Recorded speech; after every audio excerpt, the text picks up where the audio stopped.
Choosing the right health insurance can be confusing, but with the right information, you can make the best choice for your needs. So let's break it down step by step to make this process easier.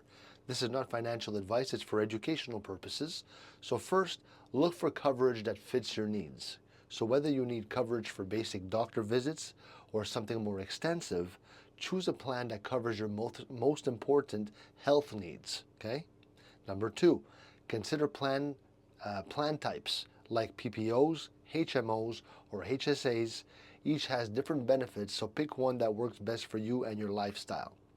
Third, check for affordable premiums and deductibles. A good plan should balance the cost of monthly payments with what you pay when you need the care. Fourth, make sure that the plan includes prescription drug coverage.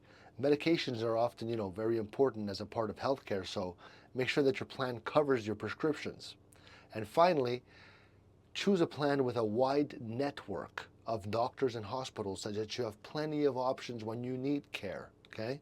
So now that you know what to look for, take action, find the best health insurance for you, and don't forget to like. Love ya.